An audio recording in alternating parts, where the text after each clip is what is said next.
अस्सलाम वालेकुम, welcome back to my YouTube channel. आज मैं आपसे शेयर करूँगी बहुत ही ज़बरदस्त सी रेसिपी जो कि बचपन में हम बहुत ज़्यादा ट्राई करते थे और सभी बड़े छोटे सभी बहुत शौक से खाते हैं। तो यहाँ पे बनने जा रही मज़ेदार सी देसी घी की चूरी।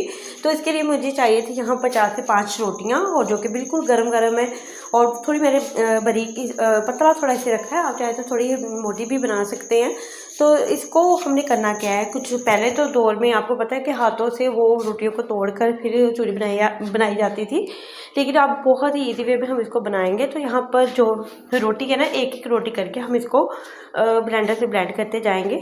तो बहुत ही अच्छे तरीके से हमारी ये रोटी जो है अच्छी तरह से ग्राइंड हो गई है यहाँ पर, और तमाम रोटियों को मैंने इसी तरह से ग्राइंड कर लिया था। और चीनी यहाँ पर मैंने पिसी हुई इसमें ऐड की है, तकरीबन आधा कप। कम या ज़्यादा आप अपनी चॉइस के मुताबिक इसमें ऐड कर सकते हैं। और वैसे तो विदाउट इसको जो पाउडर बनाए भी हमारी चूरी में यूज़ की जाती है चीनी, लेकिन यहाँ पे मैंने पाउडर इसलिए ऐड किया है कि जब आप खाएं तो आपके मुंह में बहुत ज़्यादा चीनी के पीसेस नहीं आने चाहिए। तो यहाँ पर जो मैंने चीनी है वो ऐड कर दी थी, साथ ही मैंने यहाँ पर थोड़ा थोड़ा सा करके घी भी ऐड किया है। तो तकरीबन यहाँ पर आधा कप के बराबर यहाँ पर देसी घी मैंने ऐड किया था। और जैसे ही आपको लगे कि बहुत अच्छी तरह से इसकी बाइंडिंग हो रही है और हाथों के साथ आपने मसल के थोड़ा सा इसको इकट्ठा कर लेना है। वैसे तो बहुत इजी तरीका है कि आप इसको ग्राइंडर में ग्राइंड कर लेते हैं।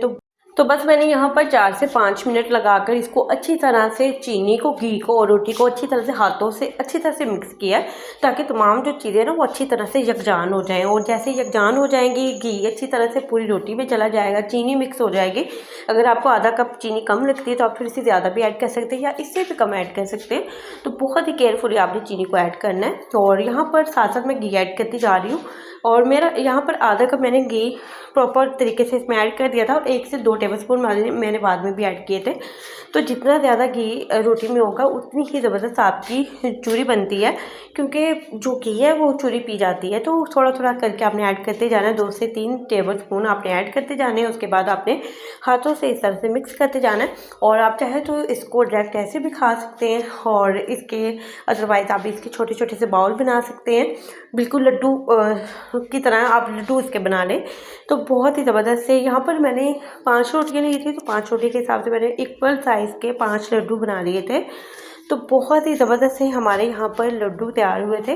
अगर आप चाहें तो इसमें कोई ड्राई फ्रूट भी ऐड कर सकते हैं या ऊपर से गार्निश कर सकते हैं, या आप थोड़ा सा इस पर जो ड्राई नारियल होता है वो भी इस पर लगा सकते हैं। लेकिन मैंने बिल्कुल देसी तरीके से बनाया जैसे पहले दौर में बनाए जाते थे।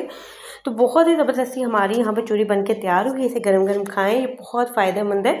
तो होप तो आपको आज की वीडियो अच्छी लगी होगी। वीडियो अच्छी लगी तो वीडियो को लाइक कर दें, अपना फीडबैक क्लास में दें और दुआ में याद रखें। अल्लाह हाफिज़।